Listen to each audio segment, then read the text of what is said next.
are now tuned in to DAR Sports Media. NFL camps have kicked off this week. We just got a few weeks. Incredibly, we're sitting here. It's literally the middle of July, sweltering outside.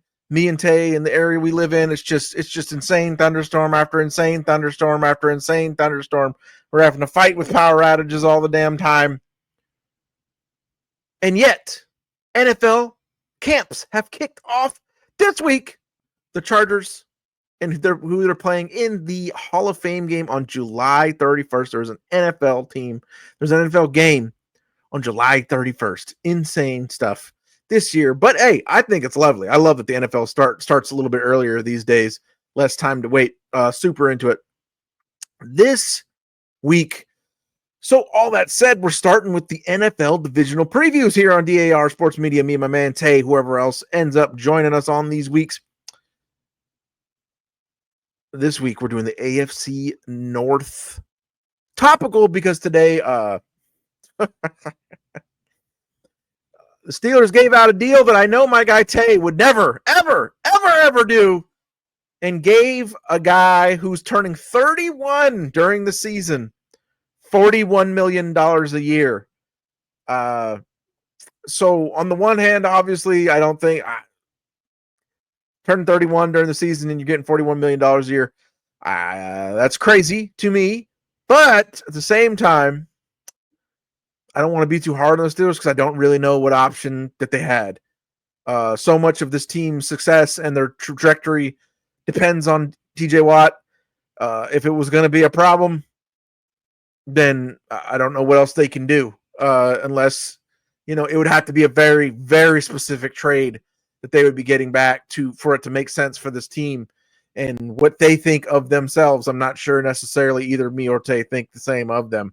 But so that'll be something interesting. Well, almost undoubtedly they'll be having a rookie QB on a rookie deal next season. So I guess that's how they see it. They might as well have one now. I guess that's what helps when you get Aaron Rodgers on a very cheap deal. You can do things like bring TJ Watt back in at $41 million a year, turning 31 during the season. Tay, what do you think of the deal? Well, I mean, I feel like they owe it to TJ Watt. He's been one of the best defensive players, like in the past 10 years. Like he just he's got a defensive player of the year awards. He's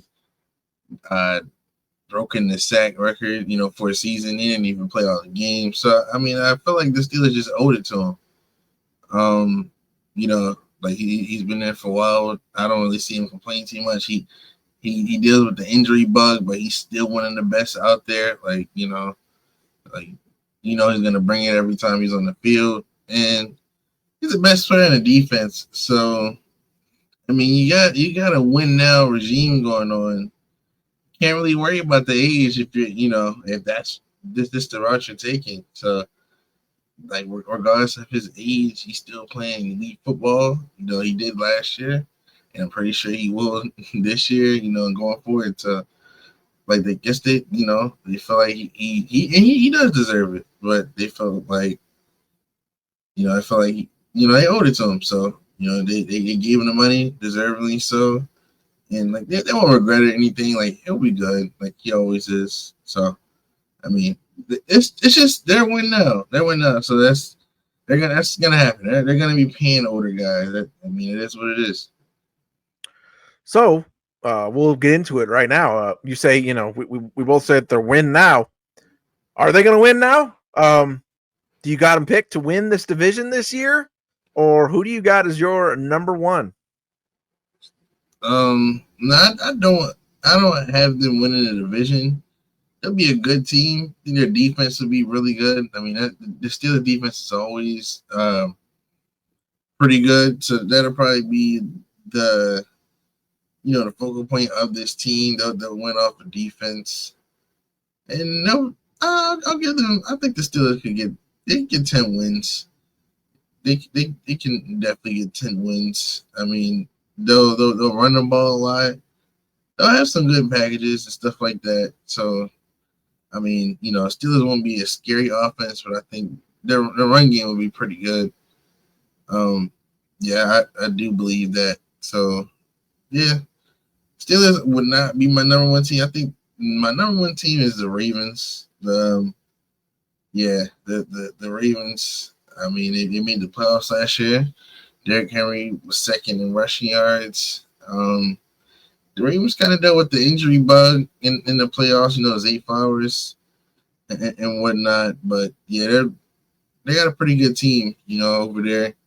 I got Lamar, of course. Leading the way every time he's healthy. They go to the playoffs. So you can like you can write that in. So I mean, had a good draft. They got Malachi Starks, Mike Green. Um, yeah, so I don't see why the Ravens wouldn't go back to the playoffs. I mean, they always figure it out. Even if they deal with injuries, they'll still figure it out and they'll get there. So yeah, A lot I of got the depth. Ravens first. Yeah, I'm with you. I don't see any reason that there'd be a big downgrade for the Ravens. They re-signed Ronnie Stanley, but brought him back in there, and I know our Ravens guys there on the scene, especially Axe. I know he's been over it with the Ronnie Stanley experience for quite a while, but they brought him back. Of course, stop me if you've heard this before. As always, they get the steal of the draft. Malachi Starks falling to them, arguably the best safety prospect in there. If he fulfills the potential, they might have the best safety tandem in the league, and two very flexible, hard hitting, playmaking players between him and Kyle Hamilton. I wonder if it's going to finally blow up in their face, because their two primary weapons right now are an aging Derrick Henry and an aged and washed DeAndre Hopkins. So I'm curious to see. They re-signed Rashad Bateman, but he hasn't really been. He's been good. He's been pretty good, not great, not good. Good. I wonder if that blows up in their face finally a little bit this year, because it seems like we talk about this every year. You got Lamar and you have at the weapons around him. And last year I was on here saying I don't think that Derrick Henry is going to make it the whole season. I don't think he's going to be there in January. I think he's going to fade. I think he's going to get hurt. Big backs like that, it happens overnight where they lose their effectiveness. They can't stay healthy. They can't stay on the field. And it never happened. Derrick Henry made it the whole year. He had a great rushing season. But it's another year later, so I'm going to have questions and concerns about that again. So I don't know if the Ravens are have quite the gap between them and everybody else again, but it's just like, who do you see that you have faith in to step up and rip this thing away from them? Because we just talked about the Steelers. Now, this Steelers defense is going to be disgusting. The addition already was a damn fine defense, and now they've added Darius Slay. They added Jalen Ramsey from the Dolphins.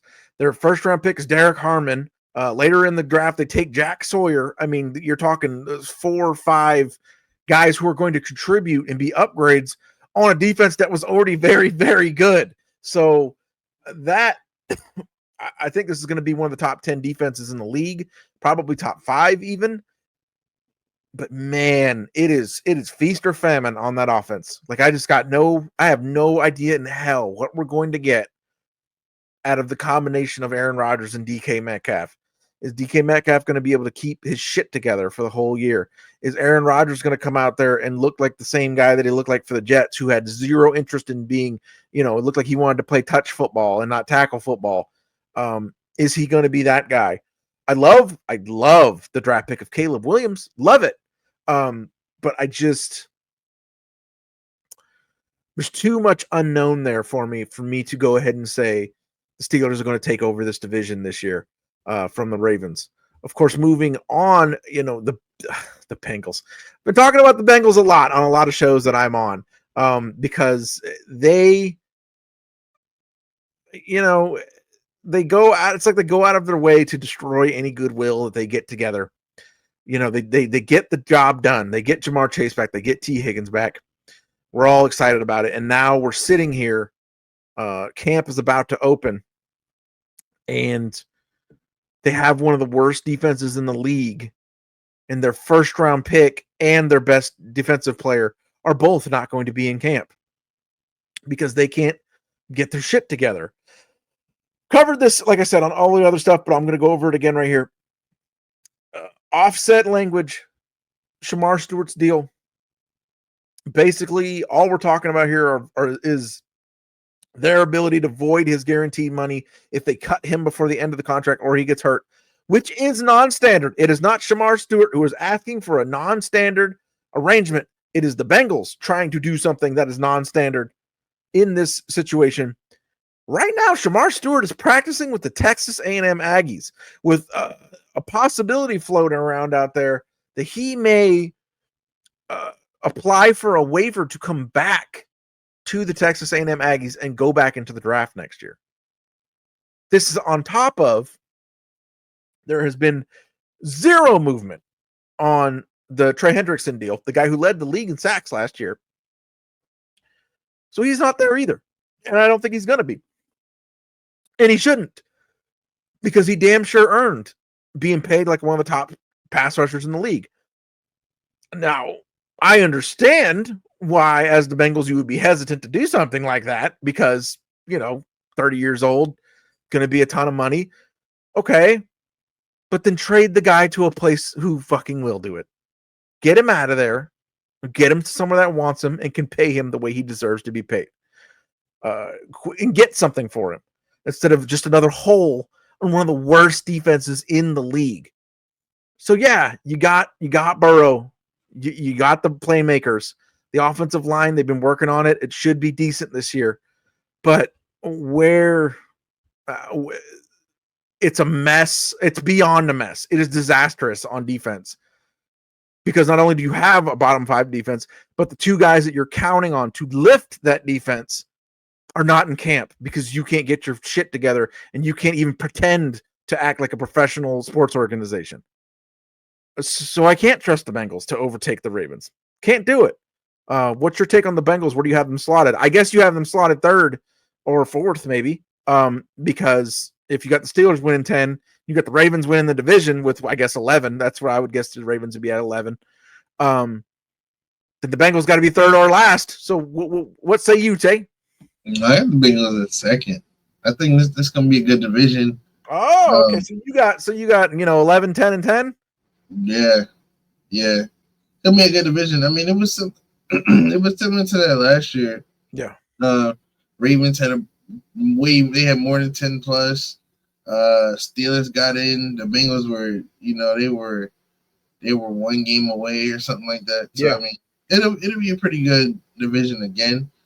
I don't see why it shouldn't, but I would have the Bengals 1, but you just look at the defense and they just don't have it.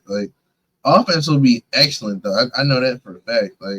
Should get another great Joe Burrow season just like last year. I mean, I don't see why not. Jamar Chase is the best receiver last year. The offense will be there. I can guarantee that. But no, defense it's just questionable. Just every position group. There's nothing you see that makes you confident. So they'll have to win a bunch of games on offense. And I mean, you got the right offense to do it, but it's just not ideal. You want to be good on both sides of the ball, and just relying on offense, it just won't get you too far. So I think the Bengals they'll be improved from last year, just a little bit, but defense it'll be pretty bad. It'll be pretty bad. It's going to be good eats on fantasy football. I'll take everybody. Jamar Chase, T. Higgins, Joe Burrow, Gesicki even. You could probably get him late. He's going to have some decent production. But yeah, man, I just don't think you can trust. I don't think you can trust the defense, and I don't think you can trust the vibes either. This has been not great. Not great. Speaking of not great. So, we spent a few weeks ago over the whole off season, talking about how awesome, or at least me and our guy Lee Harvey have, talking about how fantastic we think the Browns handled the offseason this year. Well, now it's time to talk about the other side of football and the other side of what's going on with the Browns. They're just like their namesake, probably gonna stink this year. I've talked a lot about how I like Shador as a quarterback prospect. I like I like the running backs they drafted. I love Harold Fannin. We like a lot of the guys that they brought in. Defense is looking like it's going to get a good lift. Both Schlesinger and Mason Graham should be making contributions. But otherwise, at best, I think at best you're going to have a rookie quarterback who looks nice, who looks decent out there, and not a whole hell of a lot else to speak of, not a whole hell of a lot else going on with this roster. And, Tay, I guess since you're over there talking about 11, 10, and 10, well, somebody's going to have to eat up a lot of L's. So I'm guessing that you have the Browns at about what, 4 wins? No more than that. I think maybe 6. Like, they'll be scrappy, I guess so. What gives you the idea that they'll be scrappy even? Yeah, good defense. They got good defense. I feel like the D-line specifically, they'll wreak havoc in some games. Mason Graham, top 5 pick. Myles Garrett, they brought him back. On a huge deal. They got Malik Collins. Their D line is gonna be really good. This is gonna be one of the best D lines, honestly. Just with Myles Garrett there, that's pretty much the case. As long as you have him on the D line. Yeah, the defense will be pretty good. Greg Newsom's a good corner. I'm about to say they have at least one, if not 2 or 3 studs at every spot. I mean, they have a stud at corner. They have they have like 2 or 3 good corners, actually, like good young corners. 3 studs on defensive line, 2 stud linebackers. So yeah, the defense, I guess, will be pretty, but man, I just don't know where anything is coming from on that. I mean, the offensive line isn't bad. I see a lot of people that I like on there. But running back, who's doing that? I think we know who's not going to be doing that, since Cleveland Browns have maintained their record of having a second-round draft pick get arrested every offseason. Quinshon Judkins last week got arrested for a domestic violence situation. These guys, I just don't. Why do you pick now to get tied up in something like that? It's like nothing ever in Quinshon Judkins' past would indicate that this would be a concern, and now you want to pick right before you go to camp in the NFL to do something like that. I think he's the closest thing that they had to somebody who was a potential franchise running back. I've always liked Pierre Strong. Maybe he gets a shot and does well here. But who is the quarterback? Who are the receivers? Who is the running back? I mean, the receiver group is no name would be being kind. The biggest name, Jerry Jeudy. I mean, so Jerry Jeudy and Deontay Johnson, that would be a decent duo in like 2022 Madden. I don't know what either one of those guys is doing on this roster with this quarterback room, but not a whole lot going on at the skills. Who is the running back? Who is the quarterback? Decent offensive line. I just don't. The defense is going to be hung out to dry quite a bit, I think. So I think we got Ravens in the lead, number 1, probably 11 wins. Okay, so real quick. So MVP of the division.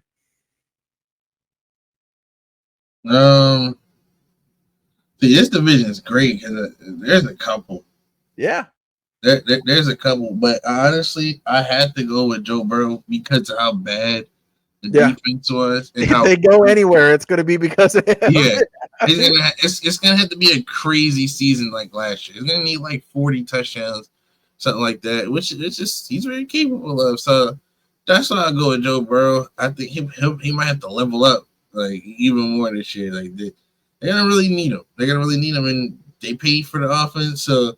That's what they're gonna expect. Like if this defense is terrible, they're gonna expect the offense to carry and and win all the games. I think they can get through the regular season like that. So Yeah, the GM's going to look at him and be like, "Hey, Joe, T, Jamar, yeah, we gave y'all all of Trey Hendrickson's money, so you you better make up for it." Mm-hmm. Who was your rookie of the year for the AFC North? I got Caleb Johnson. I Yeah, think I really like that draft pick for the Steelers. I know they're gonna run the ball. Arthur Smith there. That's why I think they'll be okay. They'll be okay. He's an odd offensive coordinator, but he'll have a good run game, and he likes his running backs. He had Tyler Algier. He likes his running backs unless they're named Bijan Robinson. Then he hates them. Yeah. Yeah. So I mean, he coached Derrick Henry. Yeah. But he was in Tennessee. He got Tyler Algier to 1,000. He got Bijan to 1,000, and we felt like he wasn't even getting the ball. So yeah, he does have some favoritism, in his play calling and stuff. He has his type of running back, and that's Caleb Johnson. So I think it'll be good for them. They'll be a good. Their running backs will get a lot of their offense. Him and Jalen Warren. They got Kenneth Gainwell. So the running backs will get the ball a lot. Definitely two running backs out there in every game. Like you'll see a big volume in both running backs they have out there each week.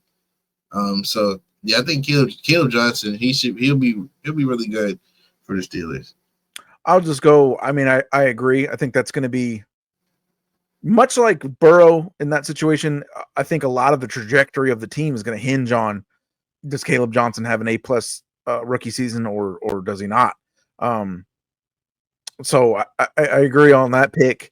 I'll go just a little bit different just so we can talk about it again. Malachi Starks, I think, has all the opportunity in the world in that system where he's embedded, the guys he's next to, the type of defense that the Ravens play. I think he has a ton of potential to go out there and be making plays all over the field, be a part of a top 10 ranked unit, and just add strength to it. I think Malachi Starks has a big chance to make a huge play. Usually I take a lineman, I've been known all these years, all these divisional previews we've done, I've been taking linemen for my rookie of the year candidates. Some of them played out really well last year, but there's just not that many big time offensive lineman draft picks in this division. So yeah, I'll talk about Malachi Starks a little bit more.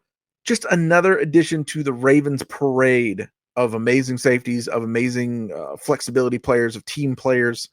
And I think what you can look forward to, unless there's a total collapse, unless the bill comes due on the way that they have been building their offensive skill players for so long, I think we can look forward to another year of Ravens dominance. And I think that's how we feel here.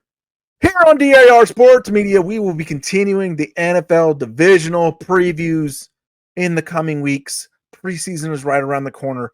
Make sure to check out the DAR Sports Medium site. True's posting stuff on there all the time. We've got a team of writers that are posting stuff on there all the time. Stay tuned to the channel. We see the new subscribers popping up. We appreciate the hell out of all you guys. We'll continue to try and get the best guests possible and get more intriguing looks at the world of wrestling. If you've already checked out that episode this week, more coming on the NFL. Of course, check us out over on United Football Media, or the weekly show. Tell me about it. We got everybody who's a super talented creator coming together on that show to give updates and takes on the biggest stories in the football world. It's all very, very lovely. We appreciate you. The world of DAR never stops.